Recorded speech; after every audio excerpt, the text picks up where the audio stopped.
ওম শান্তি 11/6/2024 প্রাতঃমুরলি। ওম শান্তি। বাপদাদা মধুবন। বাবা বলেছে, মিঠে বাচ্চে, এখন তোমাদের সম্পূর্ণ হতে হবে, কারণ ফেরত ঘরে যেতে হবে আর পাবন দুনিয়ায় আসতে হবে। তো এখন আমাদের সম্পূর্ণ হতে হবে, কারণ এখন ফেরত ঘরে যেতে হবে আর তারপরে পাবন দুনিয়ায় আসতে হবে। প্রশ্ন, সম্পূর্ণ পাবন হওয়ার যুক্তি কি? তো সম্পূর্ণ পাবন হওয়ার যুক্তি কি? উত্তর, সম্পূর্ণ পাবন যদি হতে হয় তাহলে পুরো বেগার হও, দেহ সহিত সব সম্বন্ধকে ভোলো আর আমাকে স্মরণ করো, তবেই পাবন হবে। এখন তোমরা এই চোখ দিয়ে যা কিছু দেখছো এগুলো সব বিনাশ হয়ে যাবে, তাই ধন সম্পত্তি বৈভব আদি সব ভুলে বেগার হয়ে যাও।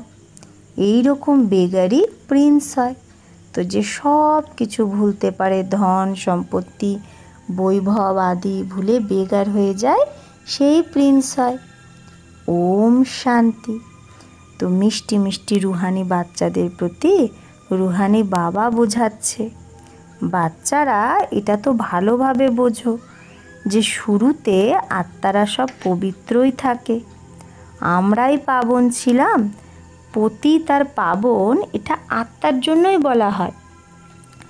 আত্মা পাবন যখন থাকে তখন সুখ হয়, বুদ্ধিতে আসে যে আমি পাবন হব, তখনই পাবন দুনিয়ার মালিক হব। তো এটা বুদ্ধিতে আসে যে যখন আমরা পাবন হব তখনই পাবন দুনিয়ার মালিক হব।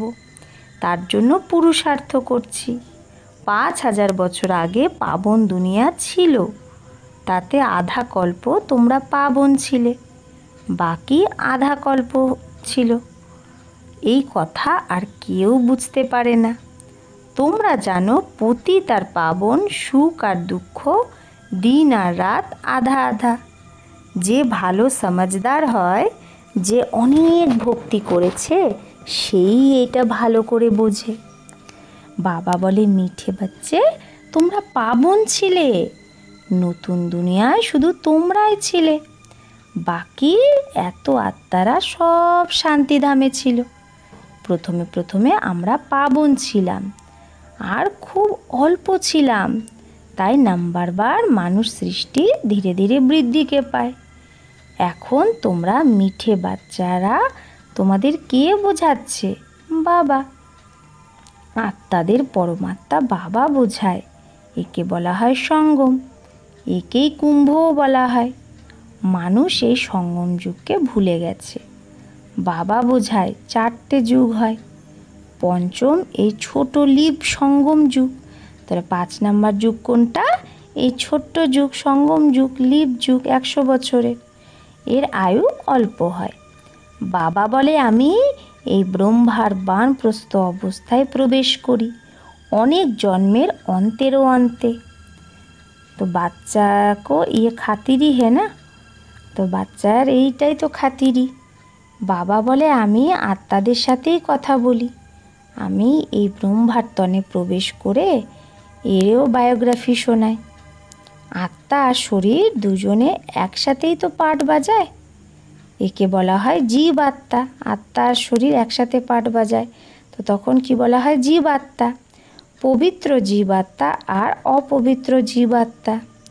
তোমাদের বাচ্চাদের বুদ্ধিতে আছে যে সত্যযুগে খুব অল্প দেবী দেবতা থাকে, তারপর নিজেদের জন্যই বলবে যে আমরা জীবাত্মা যারা সত্যযুগে পাবন ছিলাম, তারাই আবার 84 জন্ম পরে পতিত হয়ে গেছে। পতিত থেকে পাবন, পাবন থেকে পতিত, এই চক্র ঘুরতেই থাকে। ইয়াদও সেই পতিত পাবন বাবাকেই করে। তো প্রত্যেক 5000 বছর পরে বাবা একবারই আসে, এসে স্বর্গে স্থাপনা করে। ভগবান একজন, নিশ্চয়ই সে পুরানো দুনিয়াকে নতুনই বানাবে। আবার নতুনকে তাহলে পুরানো কে বানায়? রাবণ, কারণ রাবণই দেহ অভিমানী বানায়। শত্রুকেই তো জ্বালানো হয়, মিত্রকে কখনো জ্বালানো হয় না। তো সবার মিত্র এক বাবা, যে সবার সদ্গতি করে, তাকে সবাই ইয়াদ করে, কারণ বাবা সুখ দেয়। তো নিশ্চয় দুঃখ দেয় এরকমও কেউ আছে, সেটা হলো 5 বিকার রূপী রাবণ। আধা কল্প রামরাজ্য, আধা কল্প রাবণ রাজ্য। স্বস্তিকা বের করে না, এর অর্থও বাবা বোঝায়। এতে পুরো 4টে যুগ আছে, একটুও কম বেশি নেই, তাই না? প্রত্যেকটা 4টে খোপটাই সমান। এই ড্রামা বড় অ্যাকিউরেট। কেউ ভাবে আমি এই ড্রামা থেকে যেন বের হয়ে যাই, আমি খুব দুঃখী, এর থেকে তো ভালো জ্যোতির মধ্যে মিশে যাব বা ব্রহ্মে লীন হয়ে যাব। কিন্তু কেউ যেতে পারে না। কি কি খেয়াল করে? ভক্তিমার্গে চেষ্টা তো ভিন্ন ভিন্ন করে। সন্ন্যাসীরা শরীর ছাড়লে এরকম বলে না যে স্বর্গে বা বৈকুণ্ঠে গেছে। প্রবৃত্তি মার্গের মানুষরা বলে স্বর্গে গেছে। আত্মা স্বর্গকে মনে আছে আত্মার। তোমরা তো সবাই সবসে ज़्यादा याद है, আমাদের তো সব থেকে বেশি মনে আছে। तुमको दोनों की हिस्ट्री जियोग्राफी का पता है और कोई को पता नहीं। তাহলে আমাদের স্বর্গ নরক দুটোরই হিস্ট্রি জিওগ্রাফি জানা আছে, আর কেউ জানে না। তো আমরাও তো আগে জানতাম না। বাবা বসে বাচ্চাদের এসব রহস্য বোঝায়। এই মানুষ সৃষ্টিরূপে বৃক্ষ, এটা বৃক্ষে নিশ্চয় বীজও হওয়া চাই। বাবাই বোঝায় পাবন দুনিয়া কি করে পতিত হয়, আবার আমি পাবন বানাই। পাবন দুনিয়াকে বলা হয় স্বর্গ। স্বর্গ পাস্ট হয়ে গেছে, তারপরে নিশ্চয়ই সেটা রিপিট হবে, তাই বলা হয় ওয়ার্ল্ডের হিস্ট্রি রিপিট হয়। অর্থাৎ ওয়ার্ল্ডই পুরানো থেকে নতুন, আবার নতুন থেকে পুরানো হয়। রিপিট মানেই ড্রামা। ড্রামা অক্ষর খুব ভালো, শোভা পায়। চক্র হুবহু ঘুরতেই থাকে। নাটককে হুবহু বলা হয় না। কেউ অসুস্থ হলে ছুটি নিয়ে নেয়। তো তোমাদের বাচ্চাদের বুদ্ধিতেও আছে আমরা পূজ্য দেবতা ছিলাম, তারপরে পূজারি হই। বাবা এসে পতীত থেকে পাবন হওয়ার যুক্তি বলে, যেটা 5000 বছর আগেও বলেছিল। শুধু বলে বাচ্চা আমাকে ইয়াদ করো। বাবা প্রথমে প্রথমে তোমাদের আত্ম অভিমানী বানায়। প্রথমে প্রথমে এই পাঠই দেয়, বাচ্চা নিজেকে আত্মা ভাবো, বাবাকে ইয়াদ করো। বাবা আমাদের এত ইয়াদ করায়, তোমরা তাও ভুলে যাও। ভুলতে হি রহেঙ্গে জব তক ড্রামা কা অন্ত আয়ে। তো বাবা বলছে এটা ভুলতেই থাকবে যতক্ষণ না ড্রামা শেষ হবে। অন্তে যখন বিনাশের সময় হবে, তখনই পড়া পুরো হয়ে যাবে, তখনই তোমরা শরীর ছাড়বে। যেরকম সাপও একটা পুরানো খোলস ছেড়ে আর একটা খোলস নেয়, তো বাবাও বোঝায় তোমরা যখন বসো অথবা চলো ফেরো, তখন আত্ম অভিমানী হয়ে থাকো। আগে তোমাদের দেহ অভিমান ছিল, এখন বাবা বলে আত্ম অভিমানী হও। দেহ অভিমানী এলেই তোমাদের 5 বিকার ধরে নেয়। আত্ম অভিমানী হলে কোনো বিকার ধরে না। দেহি অভিমানী হয়ে বাবাকে খুব ভালোবেসে ইয়াদ করো। আত্মারা পরমাত্মা বাবার ভালোবাসা পাচ্ছে এই সঙ্গম যুগেই।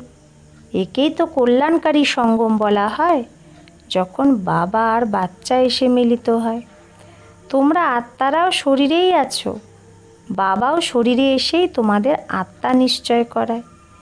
বাবা একবারই আসে, যখন সবাইকে ফেরত নিয়ে যেতে হয়।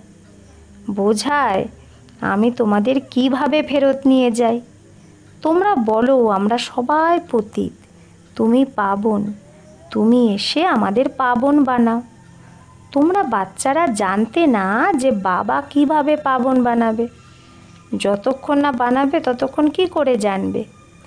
এটাও তোমরা জানো যে আত্মা হলো একটা ছোট্ট তারা, বাবাও ছোট্ট তারা, কিন্তু বাবা হলো জ্ঞানের সাগর, শান্তির সাগর। তোমাদেরও নিজের সমান বানায়। এই জ্ঞান তোমাদের বাচ্চাদের কাছেই আছে, যেটা আবার তোমরা সবাইকে বোঝাও।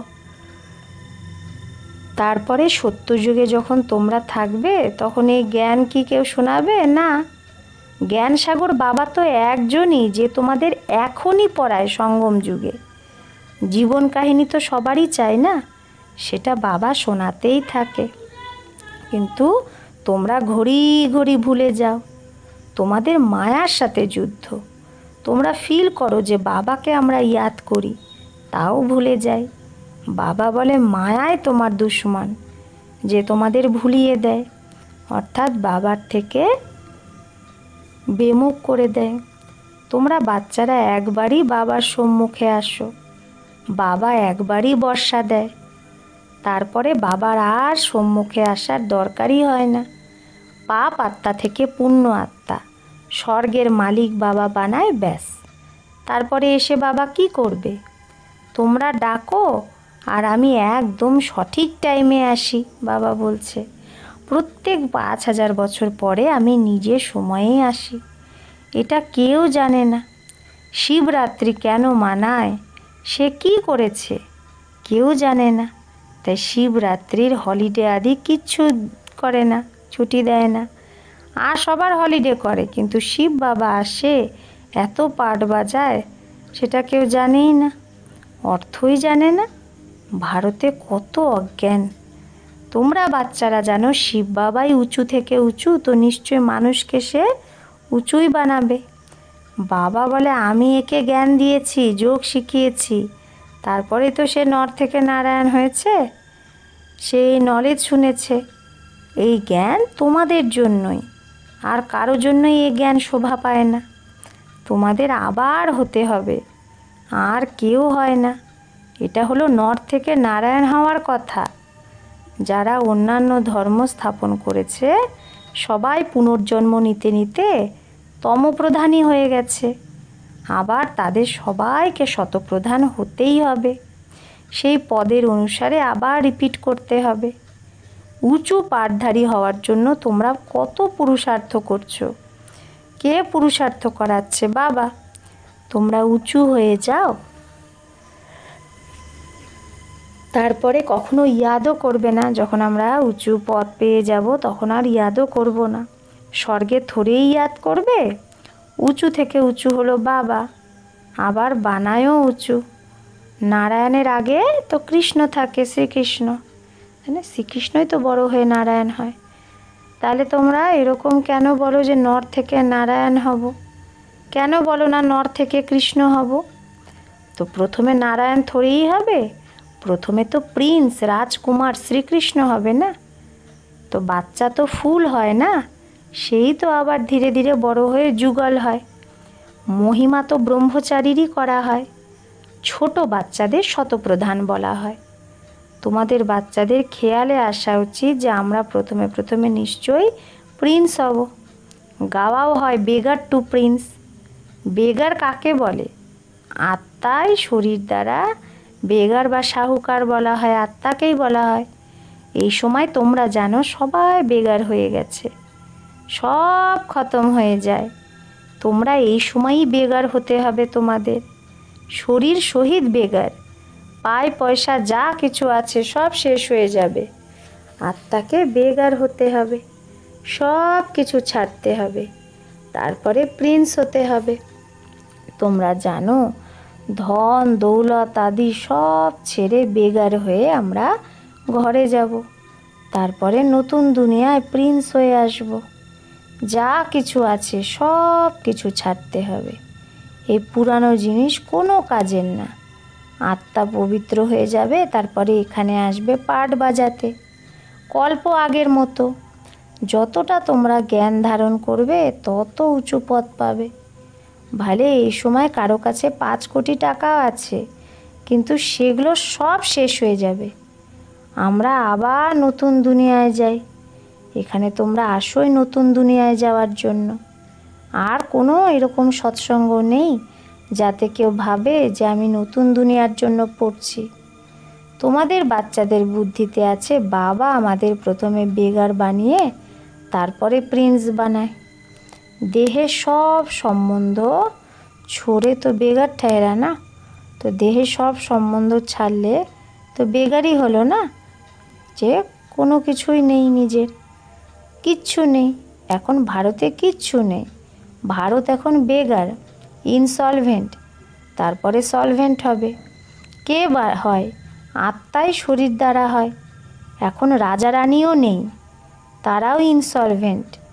রাজা রানীর তাজও নেই, না সেই তাজ আছে পবিত্রতা, না রত্নজড়িত তাজ। আন্ধেরি নগরী, এটা সর্বব্যাপী বলে দেয় না ভগবানকে। তার মানে সবার মধ্যে ভগবান আছে, সবাই একই সমান, কুকুর বিড়াল সবার মধ্যে আছে, এরকম বলে দেয়। তাহলে এটা হলো অন্ধের নগরী। তোমরা ব্রাহ্মণদের এখন রাত ছিল, কিন্তু এখন তোমাদের দিন হলো। এখন বোঝো, জ্ঞান দিন আসছে। সত্যযুগে সবাই জাগতি জ্যোৎ ছিল, এখন প্রদীপ একদম নিভে গেছে, ডাল হয়ে গেছে। ভারতেই দিবা জাগানোর মানে প্রদীপ জ্বালানোর ওর একটা রীতি আছে। আর কেউ থোড়েই দিবা প্রদীপ জ্বালায়। তোমাদের জ্যোতি এখন নিভে গেছে। শতপ্রধান বিশ্বের মালিক ছিলে, সেই শক্তি কম হতে হতে এখন কিচ্ছু শক্তি নেই। তারপরে বাবাই আসে তোমাদের শক্তি দিতে, ব্যাটারি ভর্তি হয়, তাই না? বাবা আমাদের ব্যাটারি ভর্তি করছে, আত্মারূপী ব্যাটারিকে। আত্মা পরমাত্মা বাবার ইয়াদ করলেই ব্যাটারি ভর্তি হতে থাকে। अच्छा, मीठे मीठे सिखिलते बच्चों प्रति माता पिता बाप दादा का याद प्यार और गुड मॉर्निंग। रूहानी बाप की रूहानी बच्चों को नमस्ते। हम रूहानी बच्चों की रूहानी माता पिता बाप दादा को याद प्यार गुड मॉर्निंग और नमस्ते नमस्ते नमस्ते। शुक्रिया बाबा, आपको लाख लाख शुक्रिया। तो ধারণার জন্য মুখ্য সার এক, এখন নাটক পুরো হচ্ছে, আমাদের ফেরত যেতে হবে। তাই আত্মা বাবার ইয়াদের দ্বারাই শতপ্রধান পাবন। অবশ্যই আত্মাকে হতে হবে, বাবার ইয়াদ করে শতপ্রধান পাবন। বাবার সমান জ্ঞানের সাগর, শান্তির সাগর এখনই হতে হবে।